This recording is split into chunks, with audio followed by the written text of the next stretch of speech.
전도자로 인사합시다. 하나님이 당신을 정말 사랑하십니다. 너무나 익숙하고 식상한 인사말일 수 있겠지만은요, 또 곱씹어보고 가슴에 새길수록 또 녹록지 않은 한 주를 우리가 버텨내고 이겨낼 수 있는 일에 이거보다 더한 멘트와 또 축복의 이야기는 없는 것 같아요. 아무쪼록 지난 한 주도 여러분 각자의 삶에서 얼마나 힘드셨겠어요. 또 살아오시느니라 참 애쓰고 수고하셨을 텐데, 그럼에도 불구하고 새로운 한 주 또 기도하고 찬양하고 예배함으로 시작하신 거 잘하신 겁니다. 오늘도 하나님 주신 특별한 은혜로 새롭게 시작하는 이 한 주는 특별한 하나님의 은혜와 또 하늘로부터 주시는 평안함과 소망이 여러분들의 가득할 수 있기를 주 예수 그리스도의 이름으로 축원합니다. 영국의 한 연구소에서요, 가정집 생활용품의 위생 상태를 알아보기 위해서 이 세균을 검출하는 실험을 진행했었습니다. 면봉으로 가정집 생활용품들의 표면을 훑은 후에 그 검출하는 방식이었는데요, 4가지 가정 생활용품을 가지고서 검출을 좀 했는데, 그 4가지 가정용품들의 보기가 이와 같습니다. 화장실 변기, TV 리모컨, 주전자 손잡이, 주방 수도꼭지. 여러분들, 면봉으로 표면 조사를 했을 때 가장 많은 박테리아, 세균이 검출되었을 이 생활용품이 어떤 거라고 생각되십니까? 예? TV 리모컨, 그죠? 막 느낌은 첫 번째 화장실 변기인데 그동안 이동화 목사의 하는 짓거리를 봐서 그건 아닐 것 같고, 그죠? 정답은 의외로 이 결과는 이렇게 나왔습니다.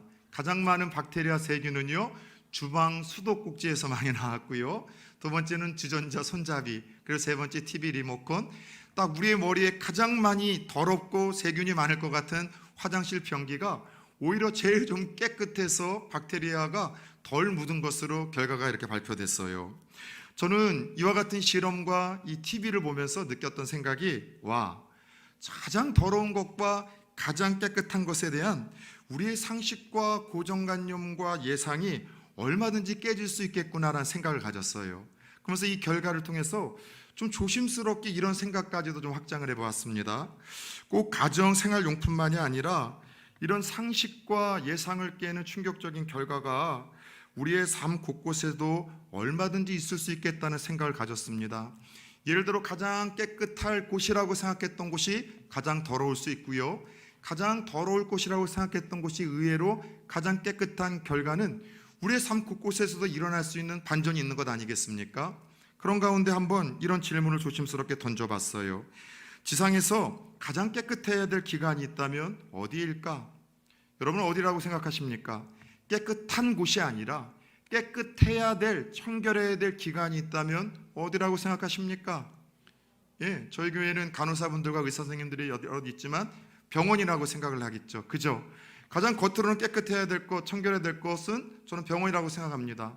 그렇다면 조금 윤리적으로, 사회적으로, 도덕적으로, 영적으로 가장 깨끗해야 될 기관이 있다면 어디라고 생각을 하십니까?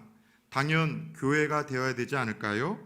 그런데 만약 가장 깨끗하고 윤리적으로, 사회적으로, 영적으로 성결하고 청결해야 될 이 한국의 교회를 오늘날 주님께서 찾아와 평가를 하신다면, 진단을 하신다면 좀 어떤 결과가 발표될까 조심스럽게 생각을 해봤어요.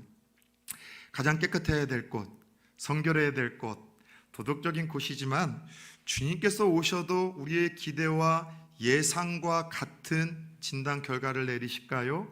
아니면 영국에서 조사하고 발표한 충격적인 어떤 반전의 결과를 우리에게 내놓으실까요? 저는 교회에 대한 예상과 환상도 얼마든지 깨질 수 있다는 생각을 해봅니다. 안타까운 것은 오늘 함께 읽은 본문에서도요, 좀 그런 이야기와 사건이 등장을 합니다. 예수님 당시에 가장 지상에서 깨끗한 곳이 어디냐, 가장 성결한 곳이 어디냐라고 묻는다면 많은 사람들의 머릿속에는요, 예루살렘에 있었던 그 하나님의 성전을 떠올렸을 것입니다. 왜요? 그 당시 예루살렘 성전은요, 지상에 유일하게 존재하는 하나밖에 없는 성전이었었고요, 그 성전에서는요, 하루에도 수십 번, 수백 번씩 하나님 앞에 제물을 태우며 제사를 드리는 가장 거룩한 장소가 예루살렘 성전이었기 때문입니다.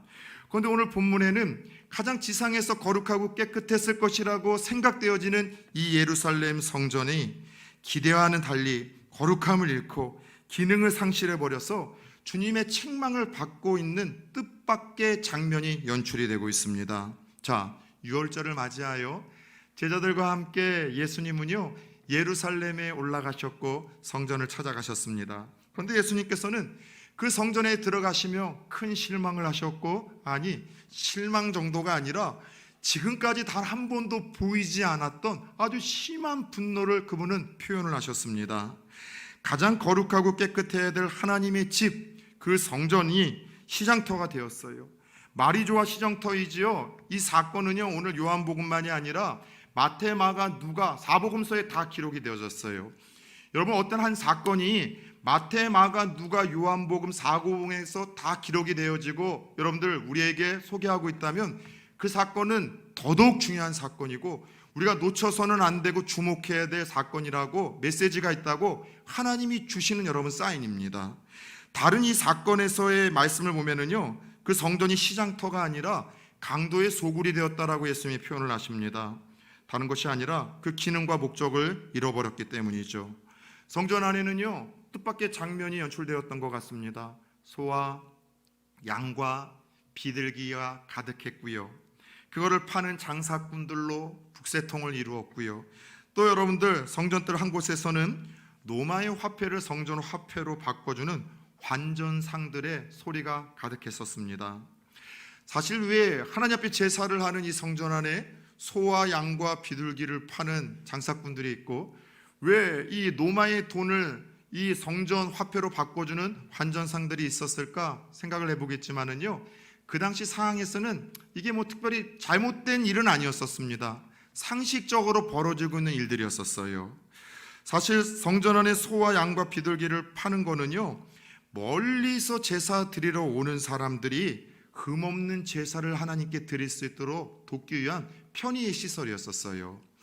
예루살렘에서 성전에서 제사를 드려야 되는데 제사를 드려야 되는 그 제물은요 반드시 흠이 없어야 됩니다. 깨끗해야 되고요, 상처가 없어야 되는 것이죠. 그런데 당시 예루살렘에는요 평상시에는 한 3만 명이 거주하며 살았었는데 유월절이나 오순절이나 장막절과 같은 이 중요한 명절에는요 전국 각지에서 심지어 외국에서도 이 성전을 찾아와 제사하기 위해서 평균 18만 명에서 20만 명이 이 성전에 절기 때는 모여들었던 거예요. 그런데 여러분 생각해 보십시다. 하나님 앞에 제사를 드리기 위한 제물은 흠이 없고 깨끗해야 되는데 멀리서 그 양과 소를 끌고 오다 보면은요 병이 날 수도 있고 무언가 여러분들 이렇게 흠집이 날 수도 있다 보니 또 더러워질 수 있다 보니 어떻게 하나님 앞에 깨끗하게 드릴 수 있겠냐는 것이죠. 저는 연고지가 서울이다 보니 가끔씩 서울 올라갈 일들이 많습니다. 섬기던 청년들의 주례라든가 또 여러 가지 또 뭐 집회라든가 그리고 가족을 보기 위해서도 서울에 자주 올라가죠.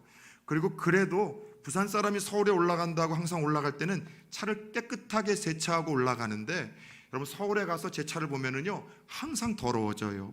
겨울에는 눈 녹고 얼음 녹아서 앞차가 튀긴 걸로 막 흙강탱이가 되고요, 여름에는 깨끗한 날 맑은 날 가더라도요 어디서 와서 그냥 부딪혀 죽었는지 잠자리며 나방이며 하루살이가 여러분 이 헤드라이트에 마주 다 붙어서 얼마나 더러운지 모르겠어요.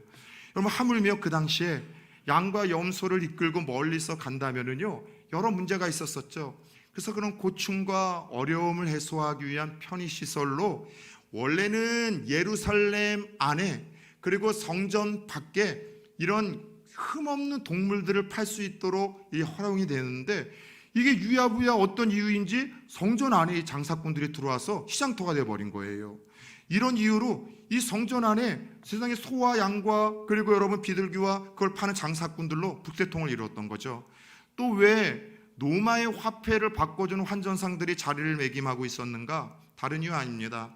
예나 지금이나 이 돈에는요 꼭 사람들의 얼굴이 들어가요. 우리나라 100원짜리는 누구의 얼굴이 들어갑니까? 요즘 100원짜리를 안 가지고 있어서 그런가요? 이순신이잖아요, 그죠? 1000원짜리는 누구의 얼굴입니까? 여기서 좀 헷갈립니다. 근데 10,000원짜리는요 세종대왕, 그죠? 50,000원짜리는 저희 나라는 남성보다도 여성의 힘이 5배나 세서 심사위원장의 얼굴이 딱 새겨졌죠. 그런데 여러분 전 세계 곳곳의 모든 화폐에는요 사람 얼굴이 들어갔는데 옛날에도 마찬가지였었어요. 당시 여러분 화폐에는요 로마 가이사 황제의 얼굴이 들어갔는데 황제는 자칭 하나님의 신이라고 이야기를 하며 자기를 숭배하라는 사람이었었기에 황제의 얼굴이 새겨져 있는 그 여러분 화폐를 가지고 하나님 앞에 세를 드리거나 헌금을 드리는 것은 우상 숭배라고 생각을 했어요. 그래서 황제의 얼굴이 없는 어떤 다른 곡물이나 다른 그림이 있는 성전에서 활용되어지는 화폐를 만들었는데 1년에 꼭 여러분들 이 12살 이상의 유대인들은요 반세겔, 금으로 하면 한 1kg 반 정도가 되는데 하나님 앞에 이제 그거를 드려야 되는데, 그래서 우상 숭배가 아닌 그 화폐에 로마의 황제의 얼굴이 없는 성전에서 만든 그 화폐를 바꾸는 일들이 있었었는데, 문제는 여기서 환전상들이 특별히 6월절이나 어떠한 이 장막절이나 오순절과 같은 절기에는요 폭리를 취하는 일들이 벌어진 거예요. 한마디로 성전 안에서 여러분 장사하는 일들과 이런 자기의 입속과 어떤 경제적인 탐욕을 가지고서 난장판이 되어졌던 것을 본 것이죠. 그런데 더 큰 문제는 뭐냐면 이 과정에서 제사장들마저 개입을 해서 이권을 차리기 시작한 거예요. 괜히 가까운 곳에서 동물 가지고 온 사람들에게는 여러분 생트집을 잡는 거죠. 이 동물 제사 못 드린다, 성전에서 다시 사가지고 오라고 하고, 그리고 여러분 거기서 여러분들 이 나오는 그 폭리를 제사장들과 종교 지도자들이 나눠 가지면서 세상에 밖에서 거래가 돼야 될 이 모든 사항들이 성전 안에서 버젓이 걸어져서 예수님께서는 그런 성전을 보며 시장터가 되었고 강도의 소굴이 되었다라고 분노하기 시작했던 것이죠. 여러분 성전의 기능은 뭡니까? 제사장들의 역할은 뭡니까? 성전과 제사장의 역할은 동일했었어요. 제사를 통해서 속죄함을 경험하는 거예요. 내 죄가 용서함 받았다, 하나님께서 내 죄가 다 사라졌다라는 그 속죄함과 더불어 다시 한번 새로운 삶의 출발과 새로운 어떤 생명의 역사가 출발되어지는 것이 성전의 기능과 목적이었었고, 그 일들을 감당하라고 세우신 이들이 제사장들이었는데, 여러분 이렇게 탐욕에 눈이 멀고 이렇게 돈에 욕심이 있고 저마다의 이권과 실속을 차리기 위해 난장판이 되어졌으니 속죄의 역사와 새 생명의 역사와 새 출발의 역사가 성전 안에서 어떻게 온전하게 행해질 수가 있겠냐는 것이죠. 예수님은 이것을 보았던 것이죠. 그런데 더 큰 문제는요, 이 일들이 어디서 벌어졌는가 하면, 오늘 성경은 하나님의 성전 안에서 벌어진 일이라고 이야기를 하지만 좀 더 구체적으로 이야기를 하자면 유식하게 한번 이야기해 봅시다. 이방인의 뜰에서 일들이 벌어진 거예요. 자, 상상력을 동원해 봅시다. 단지 이스라엘에 있었던 예루살렘 성전은요 큰 울타리로 이제 하나가 되어져서 따로 구분된 장소였었습니다. 그리고 그 울타리 가운데에 집이 세워졌었죠, 성전이요. 그래서 이 울타리 안으로 성전으로 딱 먼저 들어가면, 집으로 들어가기 전에 가장 먼저 여러분 만나는 장소가 이방인의 뜰이라는 곳이에요. 여기는 어떤 곳인가 하면 이스라엘 백성들이 아닌, 유대인들이 아닌 이방인들이 하나님 앞에 나와 하나님을 예배하고 하나님을 만나는 곳, 이게 이방인의 뜰인데, 이방인들은 여기까지밖에 못 가는 거예요. 그리고 거기 하나 천막을 또 지나면은요 유대인들 여인들의 뜰이 있어요. 근데 지금도 이스라엘에 이제 가보니까 그대로 여러분 동일하게 지금도 그걸 진행을 하더라고요. 여인들의 뜰이 있어요. 그리고 여인들은 거기까지밖에 못 나가요. 그리고 그 위에 더 나아가면은 유대인들 남자들의 뜰이 있어요. 그리고 남자들의 뜰을 넘어가면은 드디어 이제 성전 본체가 있어서 제사장들이 하나님을 섬기는 성소라는 곳이 있고, 또 그 너머에 또 다른 작은 하나의 방이 있는데 하나님의 방이라고 일컫는 지성소, 1년에 대제사장만이 딱 한 번 들어갈 수 있는 그 공간으로 인해서 예루살렘 성전은 이런 구조로 나눠진 거예요. 그런데 지금 이렇게 장사꾼들의 장사의 터, 시장터, 그리고 강도의 소굴이 되어져서 온전한 이 예배와 하나님의 집의 기능을 하지 못했던 장소가 어디냐면 이방인의 뜰이었었어요. 상상해 봅시다. 그곳에서 하나님을 모르던 이방 백성들이 여러분 하나님을 알아가고 예배하는 장소였었는데, 여기저기서 소와 양과 염소의 여러분 소리가 나고, 여러분 시장터에 왁자지껄한 소리가 나오고 돈소리가 나오는 가운데, 그 이방인들이 어떻게 오롯이 하나님의 집에서 하나님을 예배하고 하나님을 만나고 속죄의 은혜와 새로운 생명의 역사를 시작할 수 있었겠습니까? 예수님은 이것에 의해서 참을 수 없는 분노를 일으키신 것이죠. 어떤 분노였어요? 15절 보세요. 내쫓으셨어요. 노끈으로 채찍을 만드시고 내쫓으시고 돈을 쏟으셨어요. 상을 엎어버리셨어요. 가끔가다 드라마 보면 그런 거 있잖아요. 이게 밥상이라 가져왔어? 와! 여러분 지금 예수님의 모습이 상상이 되십니까? 예수님에게 있어서는 저만이 아니라 여러분들에게도 그런 이미지 있지 않습니까? 한없이 온유하시고 한없이 인자하시고 한없이 용서하시고 사랑하셨던 분, 일관성 있게 온유함을 보이시고 가르치셨던 그분이 지금 단 한 번도 보이지 않았었던 소위 일반 가정집에서도 일어나지 않을 것 같은 이 분노를 지금 표현하고 있어요. 어떤 의미가 있지 않겠습니까? 이 사건을 통해서 보여주시는 이 분노를 통해서 우리에게 던지시는 중요한 메시지가 있지 않겠습니까? 그래요. 성전과 제사라는 가장 거룩한 장소, 거룩한 행위를 탐욕으로 변질시킨 이들에게 주님은 분노하셨습니다. 속죄와 새 생명의 역사가 일어나야 될 성전과 그 제사장들의 역할이 상실되고 기능이 마비되었음에 주님은 분노하셨습니다. 그리고 주님은 내 아버지의 집을 장사하는 집으로 강도의 소굴로 만들지 말라고 이야기를 하시며 성전의 재물들과 한정상들을 쫓아내시고 지금 이렇게 분노하셨던 것이죠. 사랑하는 여러분, 오늘 이 사건을 통해서 저는 좀 여러분들과 함께 성전이 좀 어떤 곳이고 어떤 기능을 해야 될 곳이기에 그 기능이 마비되었기에 주님이 이렇게 분노하실 수밖에 없는가를 함께 살펴보면서 오늘 우리의 한국교회와 좀 부담스러운 메시지만 부산 초원교회와 더 나아가 또 다른 성전이라고 할 수 있는 여러분들 하나하나의 이 마음의 상태를 한번 성결과 정결의 상태를 좀 진단해보는 시간을 가졌으면 좋겠어요. 말씀을 준비하며 그런 상상을 해봤습니다. 처음에 얘기했던 것처럼 오늘날 주께서 한국교회를 오셔서 진단을 한다면 어떤 평가를 내리실까?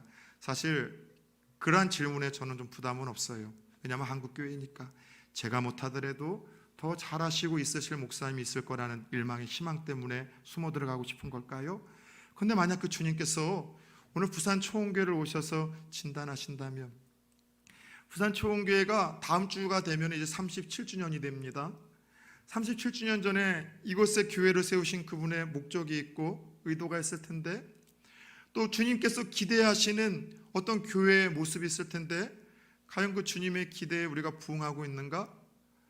적어도 좀 항상 긍정적인 쪽으로 평가를 하려고 했는데, 오늘 예루살렘 성전처럼 주님이 찾아오셔서 만약 우리 성도님들의 예배를 받지 않겠다고 다 쫓아내버리시면 어떡하지? 저 같은 목사의 설교를 받지 않으시겠다고 여러분 예수님께서 저를 쫓아내버리시면 어떡하지? 우리 교회의 모든 사항들을 보면서 주님께서 무언가 이것이 잘못됐고 변질되었다라고 잘못된 길로 가고 있다고 주님이 분노를 하시면 어쩌지? 만약 주님이 오셔서 저희 교회가 무언가 변질이 되고 문제가 됐다면 가장 먼저 누구를 찾으시겠습니까? 야, 이동화 목사 4층으로 올라와. 그리고 저는 이제 주님에게 말씀하게, 주님 저 혼자 한 짓이 아니고요, 당의 장로님들도 있는데 같이 올라오라고 할까요? 아마 그럴지 모르겠어요. 주님이 만약 우리 교회를 진단하시면 어떤 평가를 내리실까? 저는 좀 고민을 한번 해봤어요. 더 나아가 이따가 좀 잠깐 복선을 먼저 좀 여러분들에게 펼치자면, 오늘 이 시대의 성전은요, 저와 여러분들 한 사람 한 사람이라 이야기를 하는데, 저와 여러분들의 성전으로서 주님이 우리를 한번 진단해 보자고 하신다면, 여러분 주님이 우리 안에 오셔서 엎어버리시고 쫓아내시고 심히 분노하실 사항들은 없을 만큼 잘 청소가 되어 있는가? 우리 교회는 또 내 심령의 성전은 잘 정결하게 성화가 되어 있는가? 한번 좀 조심스럽게 묻고 싶어요. 여러분, 성전은 어떤 곳입니까? 먼저 오늘 주님께서 일러주신 말씀에 보면 따라 세웁시다. 성전은 하나님의 집입니다. 예수님이 뭐라고 이야기를 하세요? 내 아버지의 집으로 장사하는 집을 하지 말래요. 성전은요, 예수님이 이야기하실 때 하나님의 집이에요. 하나님의 집이라는 것은 그분이 주인이라는 거죠. 교회의 주인은 절대 담임 목사가 될 수 없습니다. 장로가 될 수 없고요, 오래 교회를 섬기신 분들이나 헌금 많이 내거나 봉사 많이 하시는 기득권들이 교회의 주인이 될 수가 없습니다. 교회의 주인은 오직 하나님이십니다. 성전이 하나님의 집이라고 한다면 우리가 그러면 성전에 와서 예배를 드리고 성물 하나하나를 대하는 자세가 달라지지 않을까요? 누군가에게 초청을 받아서 다른 사람의 집을 갔다고 합시다. 함부로 큰 소리를 낼 수 있겠습니까? 함부로 그러면 막 냉장고를 막 열고 그렇게 하겠습니까? 가끔씩, 요즘엔 안 그런데 요즘에는 또 안에서 저는 섭섭해요. 청년들이 저희 사무실에 오면 예전에 막 이렇게 커피도 따라 마시고 냉장고 문도 막 열고 그랬거든요. 목사님 혹시 뭐 이 맥주 같은 거 마시다가 났나 검사하는지. 근데 저는 그게 너무 좋아요. 근데 일반적인 집에 가서는 그렇게 안 하죠. 왜요? 여러분, 그것이 여러분 당연한 도리예요. 하물며 하나님의 집이 성전이라는 바른 개념과 정의가 있다면 교회에서 여러분 누가 주인 행세를 할 수가 있겠습니까? 누가 교회에서 여러분 큰 소리를 칠 수 있겠습니까? 누가 여러분 함부로 비방을 하고 비판을 할 수 있겠습니까? 교회는요, 하나님의 집이라는 이 단순한 개념과 정의가 오늘날 한국교회 성도들에게조차 사라졌기 때문에 교회를 함부로 하고 소중히 여기지 아니하고 교회를 여러분들 소홀히 하는 것은 아닐까요? 교회는 하나님의 집입니다. 그런데 같은 사건을 다른 복음서에 보면은요, 그냥 하나님의 집이 아니라 만민이 기도하는 하나님의 집, 만민이 기도하는 하나님의 집이라고 일컬었어요. 교회는 하나님의 집이라 무언가 위험이 있고 특별한 거룩한 장소만이 아니라 어떤 곳이라고요? 만민이 기도하는 집. 많은 사람들이 기도에 방점을 찍지만 만민이라는 게 중요해요. 교회는요, 우리 여러분 기존의 성도님들만이 아니라 믿지 않는 사람들이 와서 여러분 기도한다는 건 뭐예요? 하나님과의 만남이에요. 하나님을 예배하고 기도하며 하나님을 만나는 것. 그래서 성전의 기능이 뭐라고요? 제사를 통해서 속죄의 은혜를 경험하고 내 죄가 다 용서받았다, 내 죄가 내 허물이 다 씻김받았다는 그 속죄의 은혜와 내가 또 넘어지고 쓰러지겠지만 다시 한번 주의 은혜를 힘입어 도전해봐야지, 새롭게 살아야지, 하나님과 함께 살아봐야 되겠지, 새로운 출발과 새 생명에 대한 결단을 내리는 곳, 바로 그것이 교회라는 것이죠. 그래서 만민이 기도하는 집이라는 것은 모두가 하나님을 만나야 될 곳. 여러분, 찬양과 기도와 예배를 통해서 하나님을 만나 죄사함의 기쁨과 새로운 시작과 출발, 회개의 역사가 일어나고 구원의 역사가 일어나고 결단의 역사가 상식처럼 일어나는 것이 성전의 기능과 그걸 세우신 주님의 목적이라는 것이죠. 사랑하는 여러분, 하나님의 집 성전은요, 예배와 기도로 하나님을 만나는 곳입니다. 속죄와 생명의 역사가 시간마다 일어나야 될 것입니다. 그런데 중요한 것은 성전에서 이 기능과 목적이 상실되어지잖아요. 찬양이 멈춰버리고 예배가 멈춰버리고 기도가 멈춰버리고 사람의 소리가 나오기 시작하고 교제의 방점을 찍기 시작하고 뭔가는 저마다의 이익과 자기 만족을 위해서 예배드리며 모이기 시작하면 교회는 어느 순간 성전이 아니라 성도들에게 편리를 제공하는 사회적 기관으로 전락해버릴 뿐입니다. 예루살렘 성전의 문제가 이거였었어요. 그런 의미에서 저는 좀 우리 교회를 진단해 보고 싶어요. 우리 교회에 주님께서 오신다면 시장 장터, 강도의 소굴이라고 이야기하실까요? 아니면 성도들 우리 하나하나가 오롯이 기도하고 있는 아버지 하나님의 집이라고 일컬으실까요? 여러분, 성전에 매주마다 오십니다. 너무 귀하죠. 정말 멀리서도 오시는 분들 때문에 저는 설교를 대충 준비할 수가 없어요. 그분들만 생각하면 더 잘 준비하고, 물론 열심히 최선을 준비한 게 요 모양 요꼴이지만 항상 마음가짐은 그래요. 여러분, 참 귀해요. 추운 날 코로나는 확산 속에서도 저희 교회 성도들이 더 많이 나오고 있다는 것은 저의 자랑이고 저의 영광입니다. 그러나 아마 이 가운데는 저마다의 목적을 가지고서 성전에 앉아있는 분들이 많을 거예요. 마치 예수님 당시 그 예루살렘 성전처럼 뭔가 사람과의 만남이 내 인생의 목적이죠. 뭔가 그를 통해서 나조차고 예배를 드리는 거죠. 여러분, 예배는요, 나조차고 드리는 것에서 넘어가서는 안 됩니다. 여러분, 이 예배를 통해서 우리가 해야 될 거는요, 하나님과의 만남이에요. 하나님과의 기도를 통한 깊은 만남입니다. 그래서 내 죄가 주의 십자가의 은혜로 다 사함받았고 용서함받았다는 그 속죄의 선언과 더불어 다시 한번 주님과 시작해 보겠습니다. 믿음으로 살아보겠습니다. 깨끗한 삶으로 크게 소망을 갖고 살아보겠습니다. 결단하며 나아가야 될 곳이 하나님의 집, 만민의 기도하는 집, 우리 부산 초원교회 예배당이라는 사실을 다시 한번 가슴에 새길 수 있기를 부탁드리겠습니다. 교회는요, 세상의 소리가 가득해서는 안 돼요. 왜 제가 여러분 설교 때 정치 얘기 잘 안 합니까? 왜 정치 얘기를 교회에서 해야 돼요? 세상에서 늘 하는 이야기인데요. 교회는요, 사람의 교제의 소리가 가득해서는 안 돼요. 돈소리가 가득해서 더 많이 섬기고 헌신하는 분들이 더 대우를 받는 곳이어서는 안 돼요.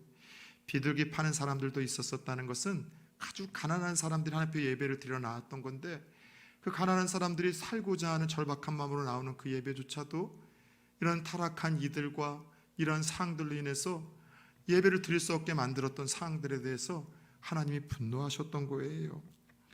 교회는요, 세상의 소리, 사람의 소리, 내 소리가 아니라 따라 세웁시다. 기도 소리가 가득해야 될 하나님의 집입니다. 오늘 한국교회가 약해진 이유가 무엇일까요? 성도들이 훨씬 더 우리 믿음의 선조들이 살던 때보다는 마음껏 신앙생활하고 살아가기 훨씬 더 부유하고 풍요함에도 불구하고 영적인 공고함과 메마름을 호소하는 이유는 무엇일까요? 어느 한 믿음의 신학자의 고백으로는 성도들의 모든 삶의 문제, 영적인 문제는 10중 8구 기도의 부재 속에서 시작된다고 이야기를 하더군요. 최근에 저는 뜻밖의 페이스북을 보다가 사진 한 장이 저를 울컥하게 만들었어요. 사진 한 장만 좀 띄워주시겠습니까? 아마 이 사진 본 분들이 있는지 모르겠어요. 근데 저는 이 사진이, 죄송하지만 저도 이제 50대가 되다 보니 낯익어요.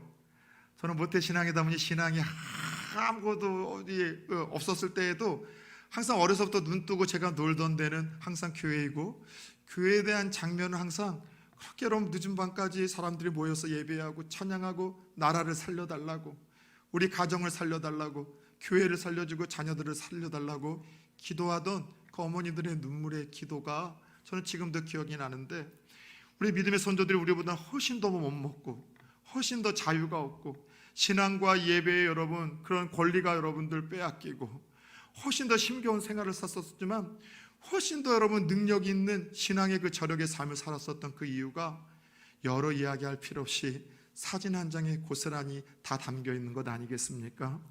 산 여러분, 부산 초원교회 다시 한번 나라 민족을 위해서 기도하는 소리가 회복되기를 축원합니다.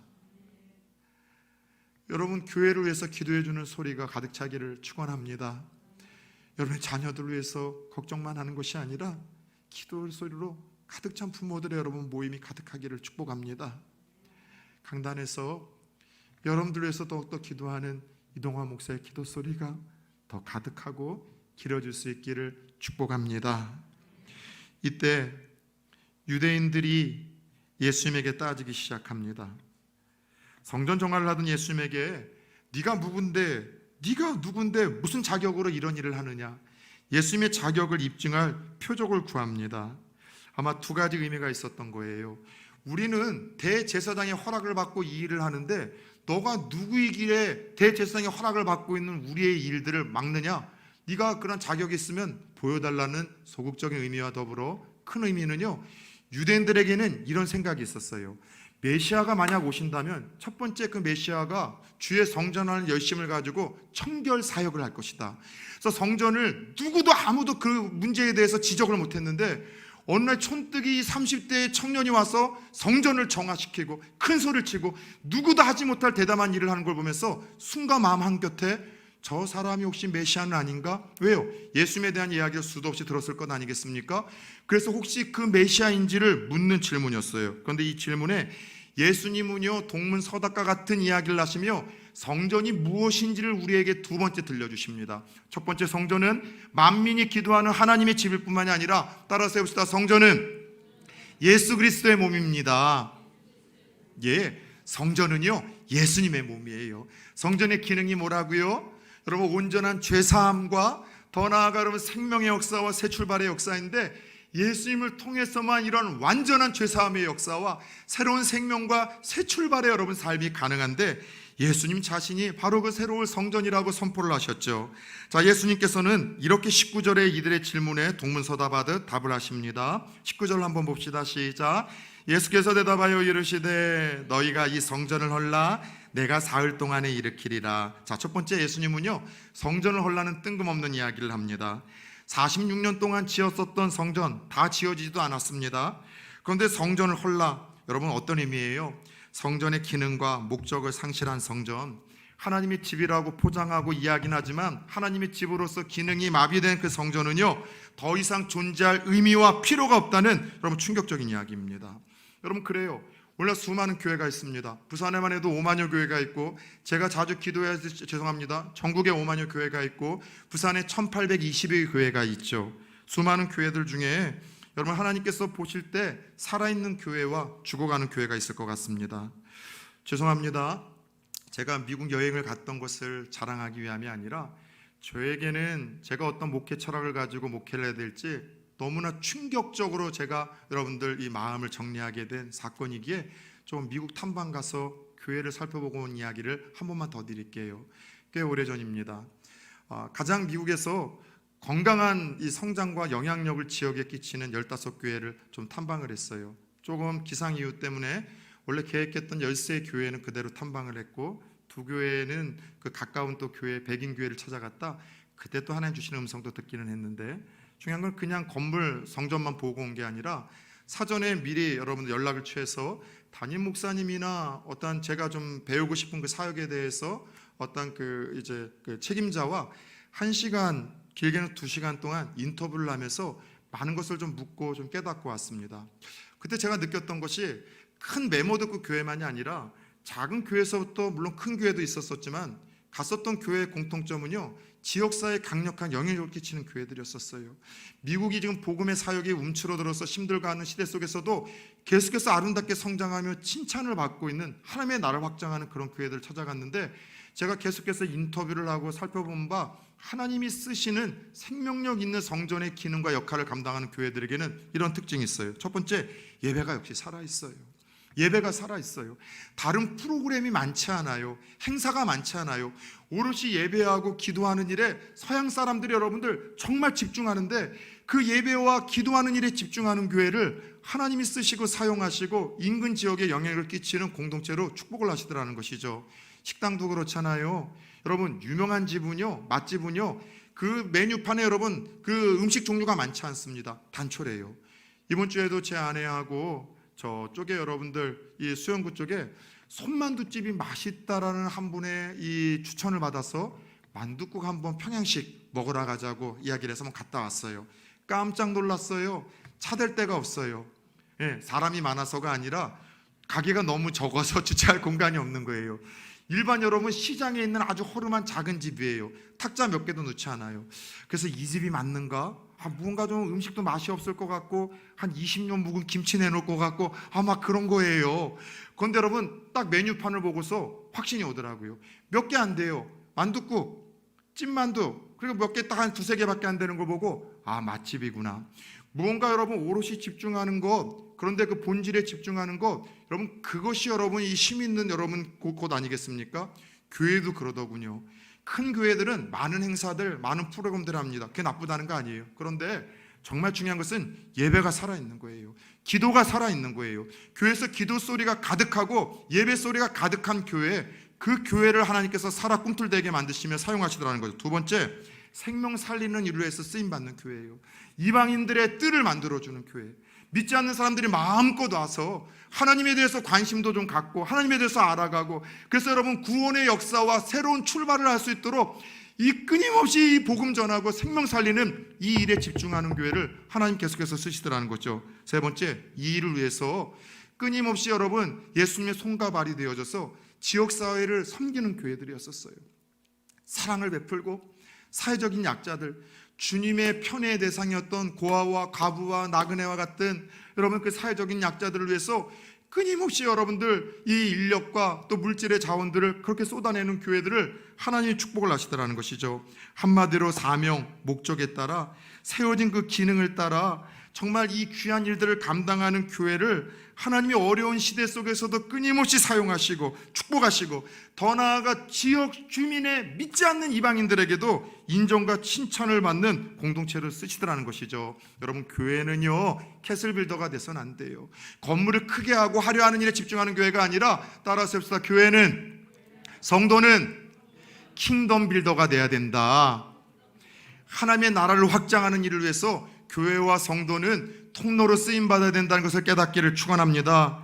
그런데 역으로요, 사람 만나는 일에만 집중하고 사람 만나서 함께 즐기고 웃고 여러분 떠드는 일에 집중하고 그저 자기 문제와 자기 만족을 위해서 여러분 신앙생활하는 성도가 많은 교회일수록 서서히 석회화 되어져 가고 죽어가지고 있고 세상의 비난과 여러분 조롱의 손가락질을 받더라는 것이죠. 그런 의미에서 다시 한번 저희 교회를 좀 진단해 봤으면 좋겠어요. 주님이 우리 교회에 오신다면 장터입니까? 강도의 소굴입니까? 아니면 정말 기도하는 하나님의 집입니까? 전포동에 있는 이웃들이 저희 부산초원교회를 어떻게 평가하고 진단할까요? 정말 비신자들, 이방인들이 하나님에 대해서 우리를 통해서 더 알고 싶고 호기심을 갖고 다가오는 성전의 뜰의 역할을 저희들이 감당을 하고 있는지, 아니면 그 성전의 뜰조차 뺏어서 여지없이 우리의 이익과 만족과 자기 기쁨과 탐욕을 위해서 그 모든 것들을 우리가 누리고 있는지 조금 살펴볼, 고민해볼 필요가 있습니다. 그러면서 이번에 떡국 나눔도요 참 의미 있다는 생각을 가져요. 우리가 작년에도 또 가을 겨울에는 사랑의 김장 나눔을 했고요, 또 우리 가장 힘들 때 교회가 욕 먹을 때 우리가 또 200그릇 또 우리 삼계탕 나눔을 또 우리가 했던 것처럼 이번에도 이 일들을 통해서 교회가 계속해서 하나님의 사랑을 실천하고 그분의 손과 발이 되어 섬기기 시작할 때 세상 사람들이 하나님이라는 분이 참 좋은 분인가 보다, 정말 그분이 저 사람들 보면 살아있는가 보구나, 저희들의 섬김과 여러분 한 사람 한 사람의 그 아름다운 사랑의 실천을 통해서 이방인들이 하나님 앞에 다가올 수 있는 이방의 뜰을 더 보존해주고 넓혀줄 수 있는, 하나님께 칭찬받을 수 있는 교회가 될 수 있기를, 또 함께 노력해 줄 수 있기를 축원합니다. 세상이 교회를 욕하고 있다는 거, 이거 여러분 힘들어하지 맙시다. 아직 교회에 요구하는 거예요. 희망을 갖는 거예요. 당신들은 달라야죠. 당신들은 새로워져야죠. 우리와 똑같아서는 안 되잖아요.